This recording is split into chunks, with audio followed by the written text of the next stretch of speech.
starts right now. He was a leader in times of the worst trouble. That's how family and friends remember Bexar County's emergency management coordinator. Services for Kyle Coleman were held this morning at Freeman Coliseum, and as Katrina Weber reports, some of those who were closest to him honored him by keeping their distance. With lights and at times sirens, they drew the attention of an emergency response. The procession was a fitting part of the tribute to the man who headed Bexar County's emergency management team.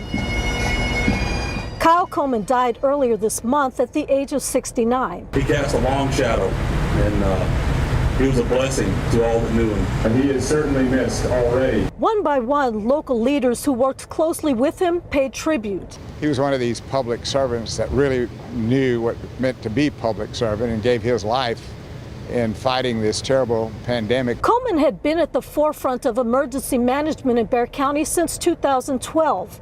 His history of protecting the public, though, also included a time with the Bexar County Sheriff's Office, where he once earned a Medal of Valor. Going all the way back to the time he was with the Sheriff's Department, rescuing people out of nursing homes, doing all of the different hurricanes that we've had. He also was a husband, father, and to some, a role model. Not anything really he didn't know. I looked up to him. I hope I can fill his shoes. As emergency management coordinator, one of Coleman's most recent fights was against the coronavirus.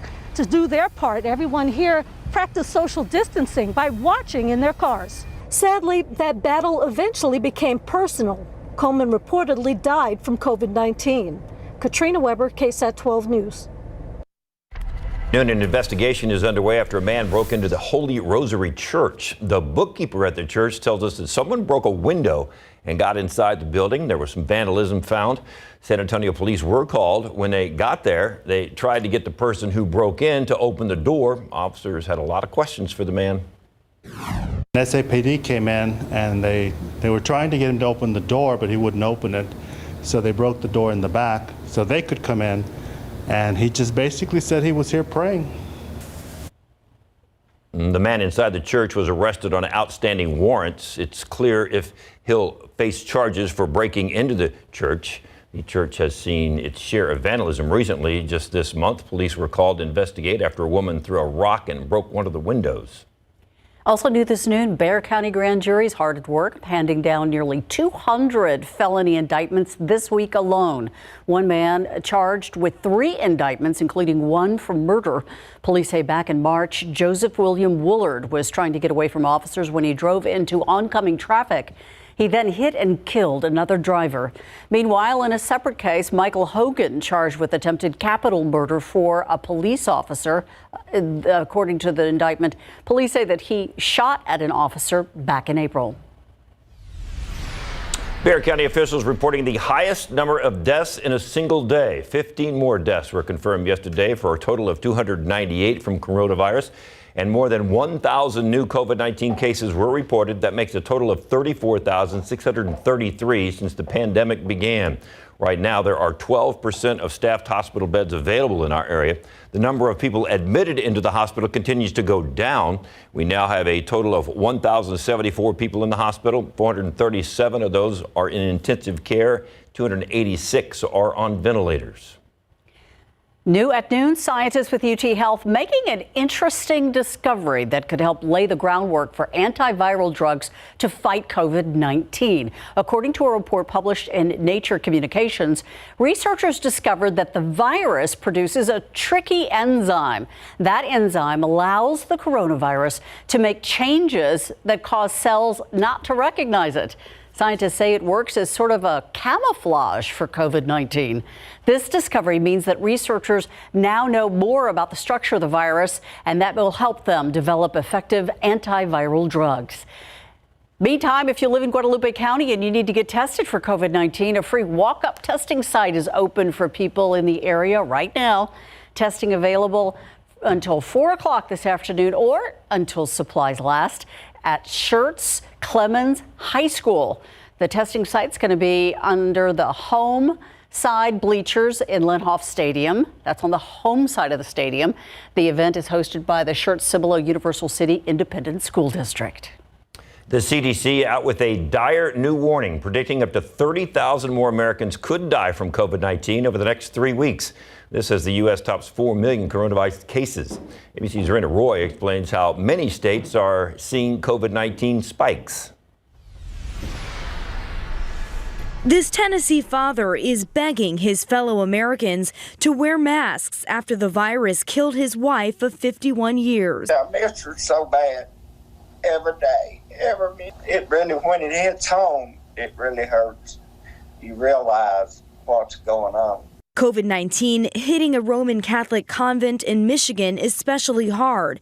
30 nuns infected, 13 did not survive. Texas is one of the nation's hotspots. In hard-hit Hidalgo County, crematoriums have 2-week-long wait lists. Refrigerated morgue trucks now lined up there.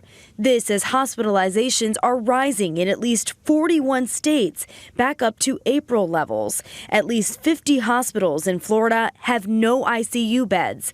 Officers in Miami Beach now enforcing the new mask mandate, issuing $50 tickets to violators. On Thursday, Florida and California setting their own new records for the most COVID deaths in a single day. 144,000 Americans have died so far from COVID-19. Right now, the virus is controlling us. Much of the Americas right now are really in the thick of it.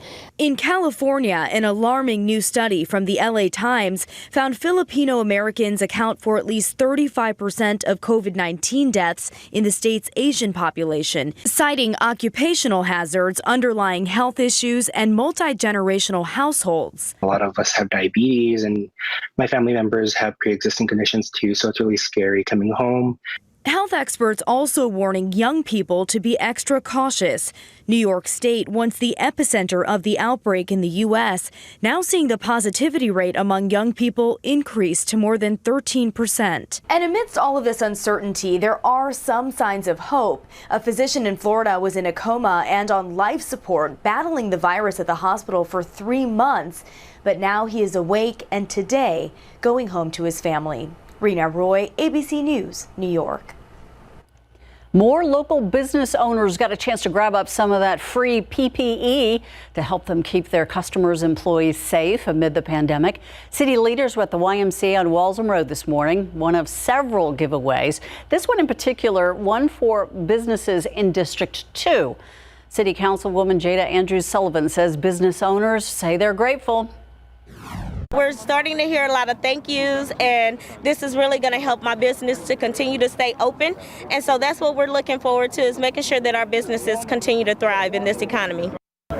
These kits come with a thermometer, masks, as well as hand sanitizer. Still to come on the news at noon, a woman uses her art to write a love letter to the Alamo City. Alicia Barrera has a look.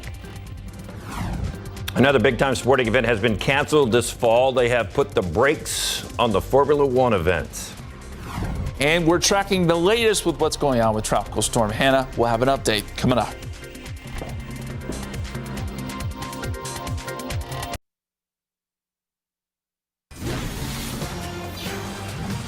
This week's episode of KSAT Explains is out now, and it's all about how coffee culture has evolved over the past several years. Even though business had been booming, cafes have not been immune to the impact of the COVID-19 pandemic.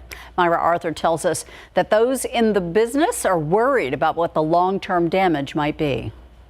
Local coffee founder Robbie Grubbs worries about the future of businesses like his, so many of them built on a sense of community. Now in a time where people are being asked to keep their distance from one another. God, 11 years into this, and we built so much culture and community in San Antonio through the cafes and our spaces. And now all of a sudden, I don't. Local coffee has pivoted to a to-go model, and Grubb says the shop is only doing about 50% of the business it used to, and that's on a good day. But Grubb says he still feels like one of the lucky ones.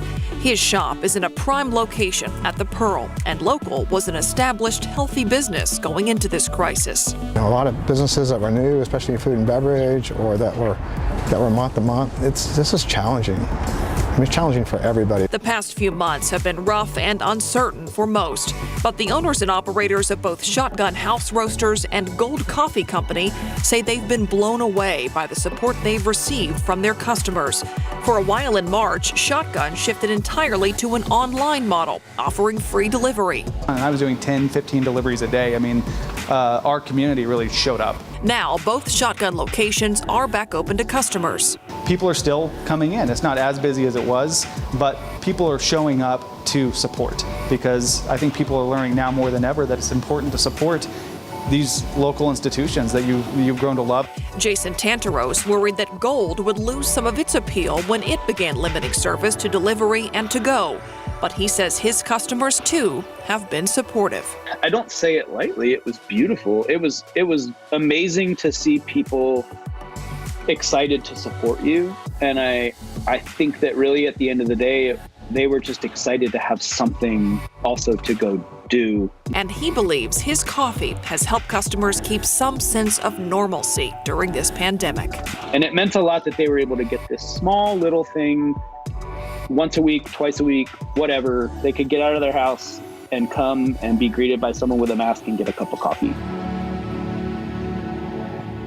And that's just a taste of KSAT Explains. You can stream the full episode, Coffee Culture, right now on the KSAT TV app. It's available on Roku, Fire Stick, and most other smart TV devices. It's also available at KSAT.com. Explains. Looking outside with live cam, we are hunkering down. We're getting ready. Explain this to me. Explain all this. Yeah, go ahead. There's a lot to explain. First and foremost, we're going to have a hot, humid day. That's the first thing. But the second thing, we're watching, of course, is Tropical Storm Hannah. It is going to bring some rain, I think, into San Antonio area over the weekend. But it'll just be some passing showers. The heaviest of the rain is going to stay to our south. In the meantime, well, the aquifer's not working. Aquifer and pollen. But to say, I promise you, aquifer is down 0.2 of a foot, and your pollen count mold is in the high category. We've got to look at the tropics coming up.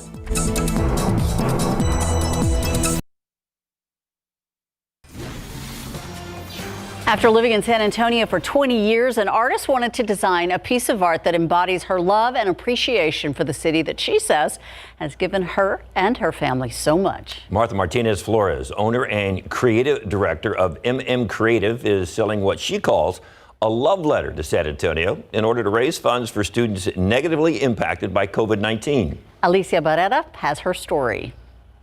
Good afternoon. Well, Feliz Modern is one of San Antonio's most popular shops for gifts, little trinkets, and even local art, including Marta's. This is the love letter, Ese es Amor, or Ese is Love, and the print is exclusively sold here at Feliz Modern, where more than 100 copies have sold and only a few are left. Marta says she decided to put everything she loves about the city, its culture and heritage in one design. The main image is of papel picado, and the print is made available in both pink and yellow, and it showcases a variety of icons most San Antonians will easily recognize, such as the San Fernando Cathedral, the Riverwalk, and the Tower of the Americas. And there's also the accordion to represent conjunto music, Mission Espada, the veladora that can be spotted in the city's west side, and much more. Icons that, for Marta, all boil down to one thought: love. San Antonio is amor. Each print has a price tag of $75, but 100% of those proceeds will benefit students in the area. It's really a love letter to San Antonio, because I know I'm not the only one that loves the city this much and loves these aspects of the city, and I can donate all of the funds. So we were able to secure a matching partner with the Pearl, and to date we have raised $14,000 to give back to those two funds. One for Bonham Academy and one for Alamo Colleges. Right now, less than 15 prints are available to purchase either in-store or online, and shipping is free. And Marta says that she doesn't plan to make another batch of these prints, but soon customers at Feliz Modern will be able to find stickers and even postcards of Ese es Amor. Reporting Alicia Barrera, KSAT 12 News. So we're getting closer and closer to the weekend, which means Hannah is getting closer and closer to us. And maybe closer and closer to actually being a Cat 1 hurricane, maybe? It could get close. I think probably it stays tropical storm strength, but we've seen, the warm waters just off the Gulf help to intensify some storms before. But I think the bottom line for us is that we're going to get a few showers from this. Folks to our south will get some heavy rain, and I think rainfall is going to be the main takeaway. Yes, sir. Don't expect a ton of rain, though, here in San Antonio. We do want to say that because we're just going to get some passing showers. But changing the pattern's good. Let's start with the satellite picture, and we'll show you that we've got partly cloudy skies here around town, really most of South Texas, looking at partly cloudy conditions, starting to see some of that deeper moisture surge in from the east. Let's zoom out a little bit, and we can see Hannah here very nicely. Nice spin, and looking a little more symmetrical than it was this morning. It was a little asymmetrical, which means it's not as strong as it could be. But again, there could be some strengthening here as it moves off to the west. And right now the track takes it just to the south of Corpus Christi. But you see some of the outer bands here. These will start to move in, I think, a little bit later tonight. So some of our eastern counties could start to see some showers as early as this evening and tonight from this system. There's a look at some of the tropical storm warnings we have, and these stretch basically from Brownsville all the way back up towards Galveston. And again, the main threat area is probably going to be Corpus and just to the south, but the effects could be pretty widespread here. This is a rather large system. And let's take a look, if we can, at the track. Right now, winds are at 45 miles per hour, by the way, and it's moving west-northwest at about 9 miles per hour. The track does take it towards the Corpus area, maybe a little bit to the south, still anywhere within this cone, possibility of landfall here. And we think that it will be tomorrow afternoon when this thing moves on shore. And you can see with this track here that the heaviest of the rain is going to be across deep South Texas, places like Laredo, Corpus Christi, maybe even the Valley, getting some good rain out of this. For us, not the heaviest of the rain, but we'll still get some moisture thrown in our direction. So there are still some chances for rain. And eventually this thing works into Mexico and falls apart. Here's a look at the wind forecast as far as the wind gusts go. So we're talking wind gusts potentially up to 58 miles per hour in places like Corpus Christi as this thing moves on shore. We could see some gusts here, maybe around 30 miles per hour or so. And then some gusty winds for our southern counties certainly through the day tomorrow. And places like Laredo going to see some gusty winds out of this as this system begins to fall apart. The winds will come down, I think, on Sunday.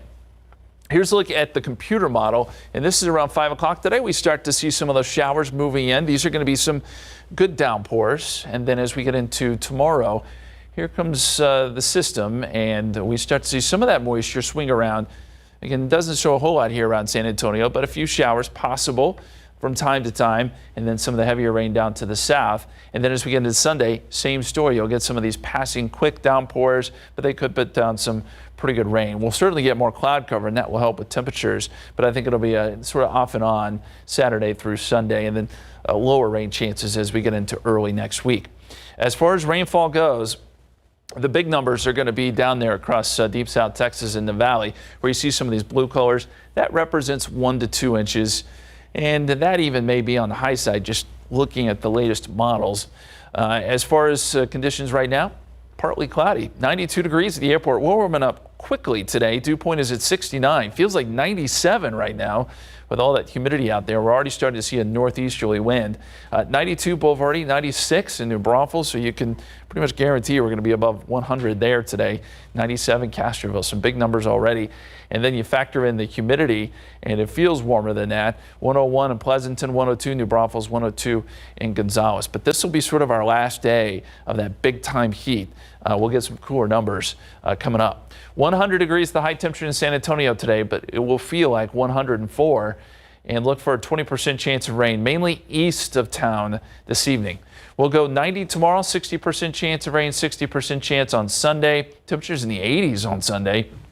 And then some scattered stuff Monday, more isolated stuff by next week. But the moisture hangs around, so we'll get some more chances down the line here too. We're going to miss out on the brunt of the effects of this storm, but at least there are rain chances there, guys. It's better than what we had last week, sure. Yes. Thank you. Yep. Another major sporting event canceled next.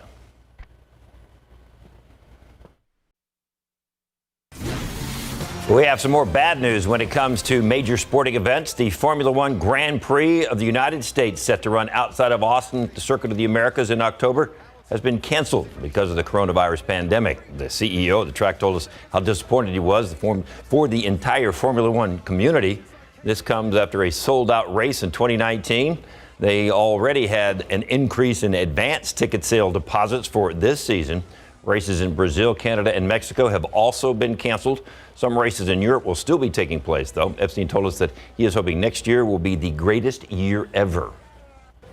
The San Antonio Spurs tipped off the preseason yesterday with Becky Hammond taking over the clipboard as head coach for the Spurs for their first scrimmage before the season opens next week. Their first real test in 4 months was against the best team in the NBA, the Milwaukee Bucks. The Spurs going with the youth movement to face their first team since March 10th when they defeated the Dallas Mavericks before the NBA shut down due to COVID-19. Lonnie Walker, the fourth, helping the Spurs get off to a good start. He scored a team-high 14 that includes 5 of 10 shooting, 2 threes. DeJounte Murray extending his comeback from a knee injury after a 4-month layoff with the alley-oop from his backcourt teammate Derek White. You saw there, the two combined for 24 points, 10 of 19 shooting. The Spurs stayed close with the Bucks tied at the end of one at 20. They only down at 6 at halftime, but the Bucks were able to pull away in the second half, and the Greek Freak had 22 as the Bucks outscored the Spurs 66-51 in the third and fourth quarters. They win it 113-92. We've been playing against each other so much, you kind of get a level of comfortability with each other. So it felt great to, finally play against not only, an NBA team, but a great NBA team at that, with the Bucks. And it felt good to finally play and get a rhythm. All right, so the Spurs have 2 preseason games left before the 8-game regular season tips off. Saturday, they're taking on Brooklyn. And then Tuesday, a game you can see on Fox Sports Southwest. They take on Indiana at 3 o'clock in the afternoon. Weird start time, but that's cool. There's nothing about sports that isn't weird right now. Yeah, pretty much. We're just used to it. Yep. Hey, a couple from San Antonio has helped nearly 70 people with COVID-19 get better. We'll hear their story about why they continue to donate convalescent plasma.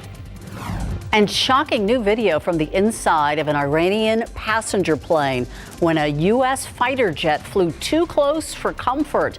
It's still ahead on the news at noon.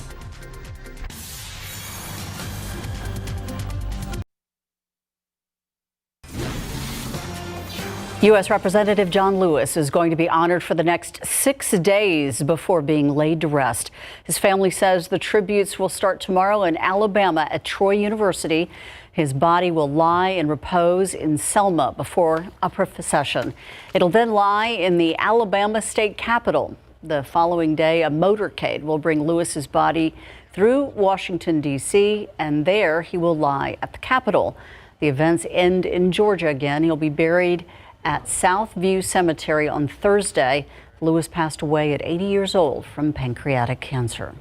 In Virginia, the busts and a statue honoring Confederate generals and officials have been removed from the state capitol. This following a series of other states who removed their monuments. Meanwhile, in Chicago, 2 statues of Christopher Columbus were taken down. For one, crews used a large crane to remove the statue from its pedestal in Chicago's Grant Park as a small crowd gathered to watch the removal. The mayor's office says they were temporarily removed in response to demonstrations that became unsafe for both protesters and police. A federal judge has blocked U.S. agents from arresting or using physical force against journalists and legal observers at the violent protests in Portland, Oregon. This comes after agents appeared to deploy tear gas early Friday as thousands have gathered around the federal courthouse and flash grenades could be heard. The Portland mayor also tear gassed. Protesters have gathered in Oregon's largest city for nearly 2 months straight since the death of George Floyd. An American F-15 jet fighter flew within roughly 1,000 meters of an Iranian passenger plane in the vicinity of the U.S. air base in Syria on Thursday. ABC's Ian Pennell shows the shocking video that came from passengers in that flight. This morning, Iran accusing the U.S. of attacking one of its commercial passenger planes in the skies over Syria when an American F-15 fighter jet came close to the aircraft. Now, while not verified by ABC News, according to Iran's state-run media, these videos show the chaotic moments after the Iranian Mahan flight descended 14,000 feet in just 4 minutes. The Iranians claiming the pilot was forced to maneuver to avoid a collision with the fighter jet that was in its path. Now, the US confirming an American F-15 did fly close to the Iranian jet, but to carry out a visual ID of the aircraft, which was heading over an American military base on the ground in Syria. But it says that the jet was at a safe distance all the time. There was another video, again shown by Iranian state TV, which appears to show the US jet out in the distance. A military spokesperson telling ABC News that their aircraft was more than half a mile away, and once the F-15 pilot identified the aircraft as Iranian and a passenger jet, it safely maneuvered away. The plane landing safely in neighboring Lebanon. Some passengers were injured by that sudden descent, but I think this speaks to the much wider state of relations, how tense relations are between Iran and America. Ian Pannell, ABC News, London. Outside with Live Cam 92, going to be warm, hot, and humid, and even when that tropical storm brings that rain, you know it's going to get sticky if the sun's coming out in between rain showers. Yeah, you're right about that, David. Weekend. It's still going to be sticky. The good news is that the cloud cover is going to bring the temperatures down a little bit this weekend, and that we need to see that because we've seen several days in a row here where we've been in the upper 90s, close to 100, pretty much all July, actually.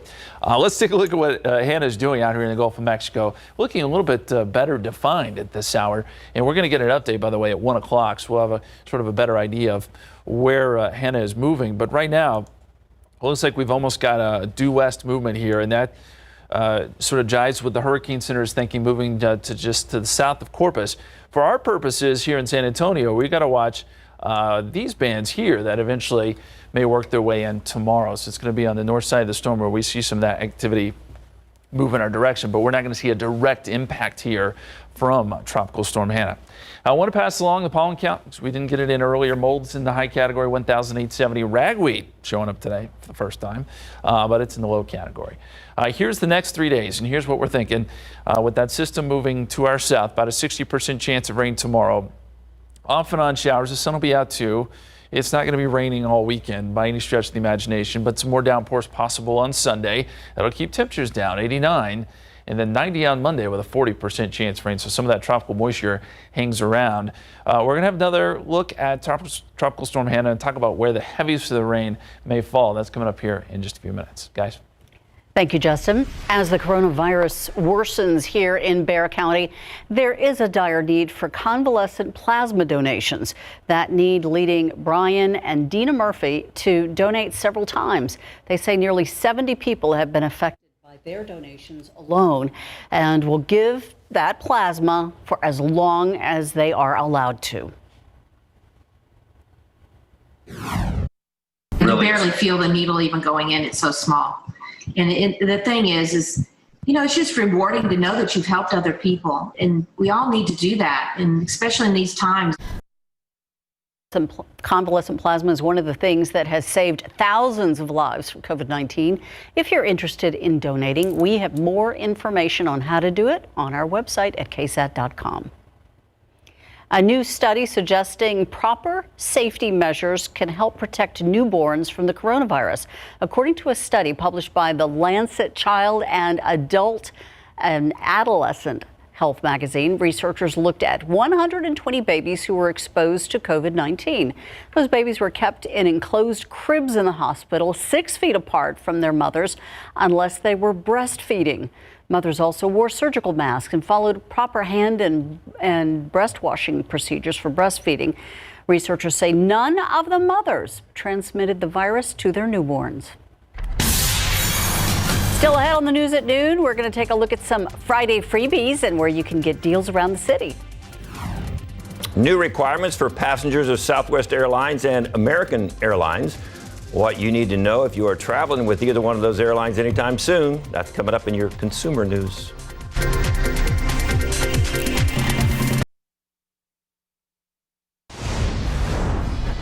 Southwest and American Airlines now joining United in requiring face coverings everywhere inside the airport. Effective on Monday, Southwest customers are going to be expected to wear a face mask when they're checking in, when they're boarding, in flight, deplaning, and retrieving their baggage.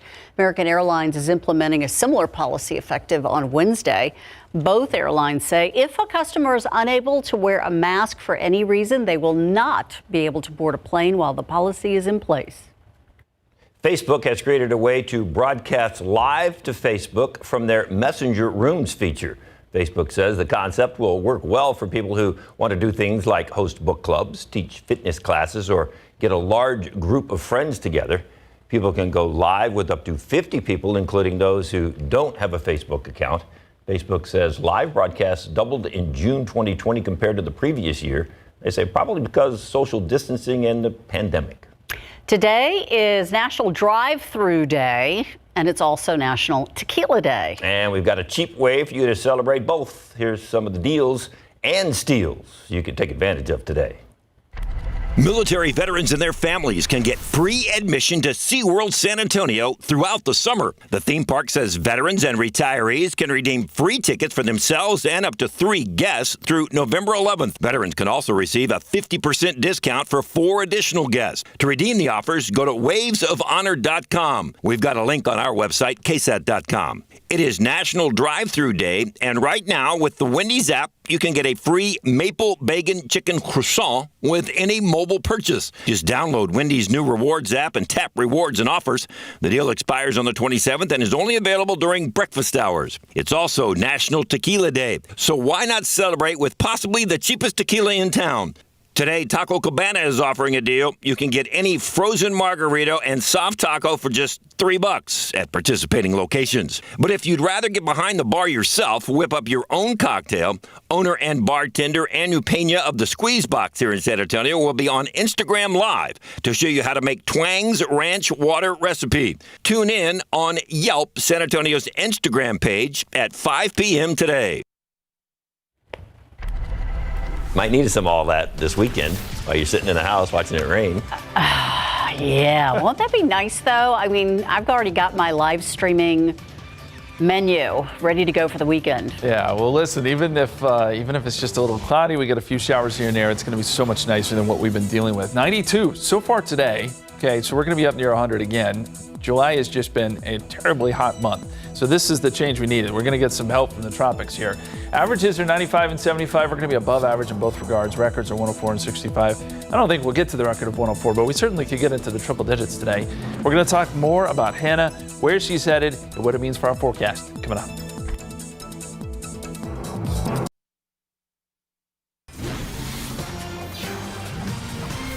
Welcome back. We just got an update on Hannah. Winds now up to 50 miles per hour. So this is the 1 o'clock update coming in a little early from the Hurricane Center.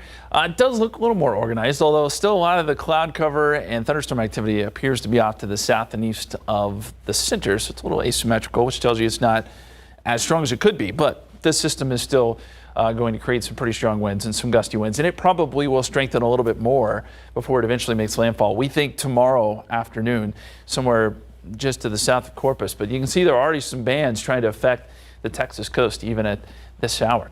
We have some flash flood watches in effect. Victoria down to Beeville and Corpus Christi, that's where some of the heaviest rain will fall. We'll probably see some of these flash flood watches extended west as this system moves inland, but you can see some of the outer bands there starting to affect places like Galveston, and eventually Corpus may see a few showers this evening. Tropical storm warnings in effect basically along the entire Texas coast here, and that's because this system is sort of far-reaching. It is going to have impacts far away from the center, but the strongest of the winds probably right there around the Corpus area and just to the south. The latest forecast track, again, winds are at 50 miles per hour. That's the latest update. It's still moving west-northwest at about 9 miles per hour. The latest track takes it somewhere between Corpus and, well, just north of Brownsville.